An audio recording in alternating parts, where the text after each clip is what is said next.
falar sobre a variável. Dando continuidade, vamos trabalhar inicialmente com a variável dependente. Vamos ver a definição normativa para ela. Variável dependente. Variável cujo comportamento se pretende explicar pelas variáveis independentes, né? Então, o que isso quer dizer? Vamos traduzir. A variável dependente é aquela que você quer obter, né? Quando você foi contratado, digamos, para fazer uma avaliação de um apartamento para venda, então o valor venal de mercado é a variável dependente, ou seja, o valor venal é a variável que você quer encontrar nesse caso. Digamos que você foi contratado para fazer a avaliação de quanto custa a locação de um galpão industrial. Então, o valor de locação, nesse caso, vai ser sua variável dependente, que é aquela que você busca no seu modelo, tudo bem? Que as variáveis independentes vão dar o resultado para elas. Vamos falar um pouco mais sobre variável independente. Segundo a norma, variáveis independentes são variáveis que dão conteúdo lógico à variação dos preços de mercado coletados na amostra. O que acontece? Lembra que a gente já trabalhou nas aulas bem no início, quando eu falei sobre variáveis, dei uma pincelada lá e falava assim, quando você lê as variáveis numa planilha, você tem que ter uma ideia daquele imóvel, né? Então, quando você fala assim, piscina privativa, condomínio fechado, uma área X de lote, uma área X de área construída. Então, assim, já vai informando uma imagem na sua cabeça daquele imóvel, daquela amostra. E são essas características, né, do imóvel que dão sentido ao valor desse imóvel. Então, por exemplo, padrão construtivo elevado, então você já vai saber que o valor do metro quadrado já vai ser mais alto do que uma que não tem. Então, assim, isso vai dando, como pode ser, equacionando a sua inferência para que você consiga chegar ao valor que você está querendo obter, tudo bem? Só que assim, a variável independente, ela tem de vários tipos, né? Nós iremos falar os principais delas detalhadamente, tudo bem? O primeiro que nós iremos trabalhar é do tipo dicotômica, né? Como o nome já diz, é aquela que assume duas posições, né? Também conhecida como binária, de estado, 0 ou 1. Por falar em zero, eu recomendo fortemente que você não utilize 0 ou 1 quando você estiver usando variável dicotômica. Utilize 1 ou 2, 3 ou 4, qualquer valor.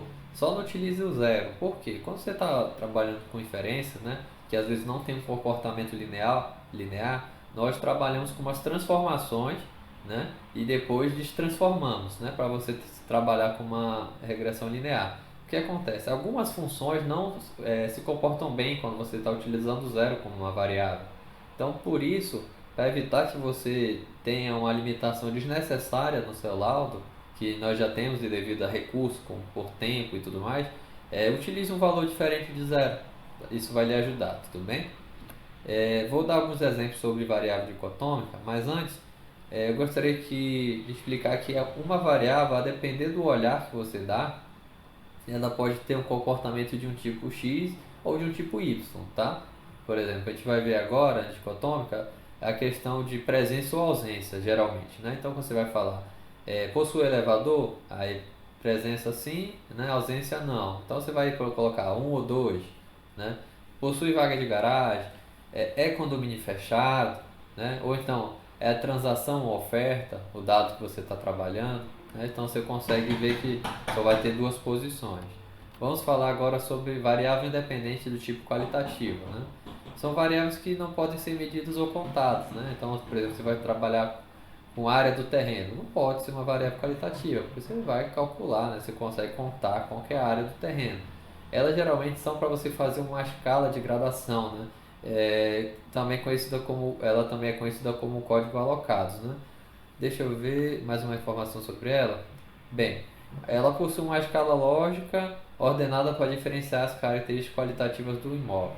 Deixa eu dar um exemplo que vai talvez ficar um pouco mais claro para vocês. Quando você vai fazer uma coleta de dados e você utiliza uma variável qualitativa, digamos, estado de conservação, né, como está aqui no exemplo. Então você vai ter 40 para muito ruim, 60 para ruim, 80 para bom e 100 para ótimo.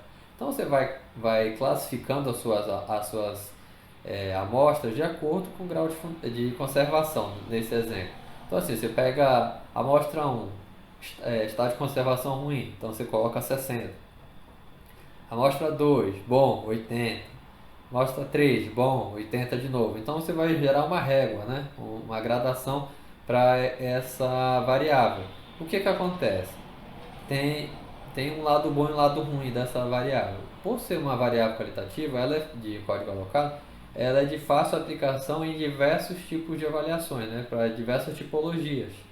Porém, nesses casos, você concorda comigo que tem uma certa interferência do avaliador, porque aqui estamos falando sobre estado de conservação. Talvez, para um avaliador X, o estado seja ruim, mas para um outro talvez seja muito ruim.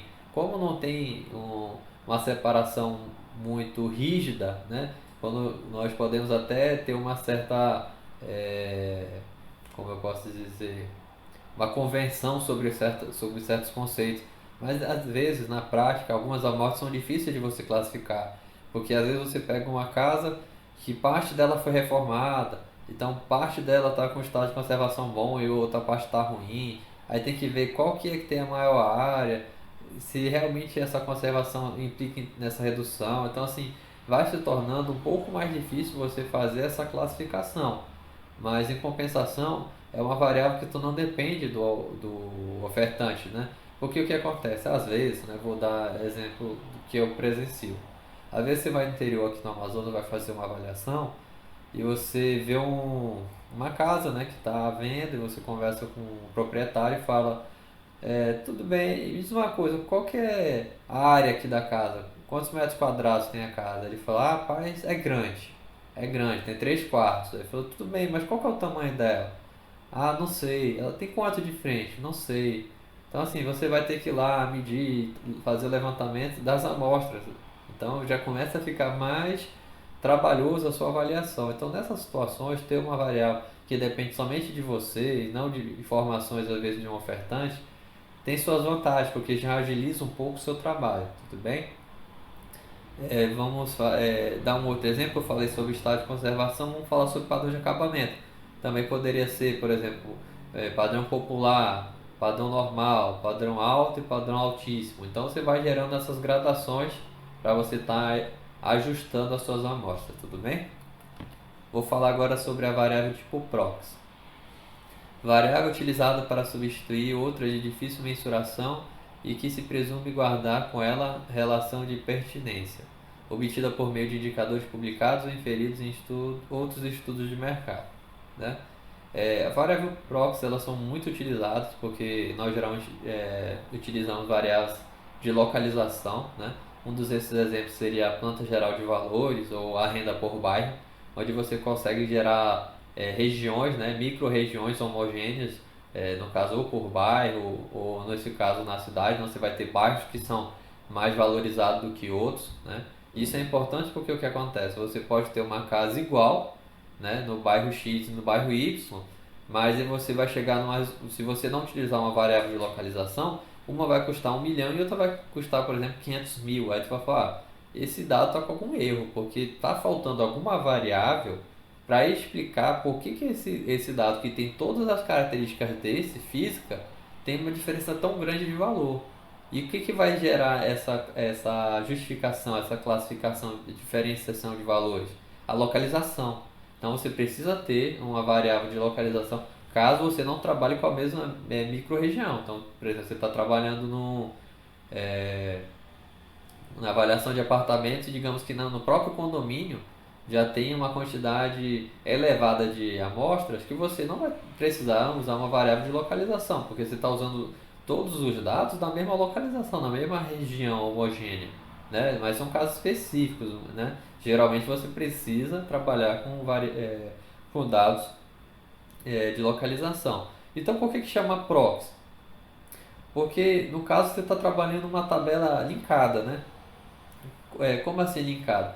Por exemplo, quando você está trabalhando, ele fala assim, ó, o valor do metro quadrado do bairro X é 100 e do Y é 200. Não foi você que disse que era 100 e nem foi você que disse que era 200, né? Teve um estudo, ou foi a prefeitura, ou foi uma empresa que produziu essa planta geral de valores, ou que fez a questão da renda do bairro pelo IBGE, mas não foi você que gerou esse estudo.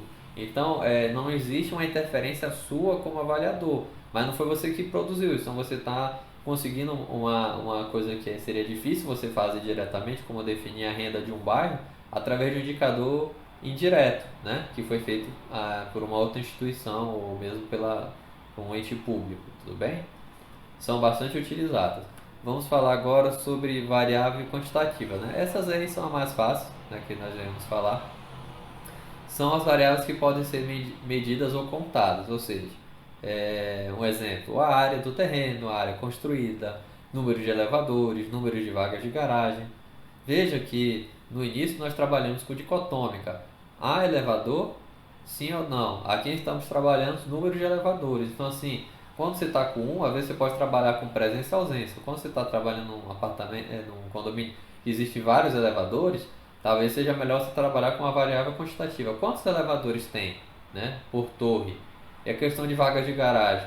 Tem ausência ou presença? Agora, se a presença for mais do que uma, né, então você já vai trabalhar com quantidade. Então, o número de vagas de garagem desse apartamento, 2 vagas, 3 vagas, entendeu? Então, vai depender também do avaliando que você estiver fazendo a avaliação, tudo bem? Bem, espero que na aula de hoje tenha ficado claro as definições básicas das variáveis, da variável dependente, independente, das tipologias, né? Essa fundamentação é importante porque nós iremos ter aulas práticas onde nós iremos buscar amostras, né? E iremos converter essas amostras em variáveis. Então você vai precisar entender qual que é a tipologia, por que estamos usando, por que depender da avaliação você não vai usar certa tipo de variável independente que pode reduzir no seu grau de fundamentação. Tudo bem? Muito obrigado e até a próxima aula.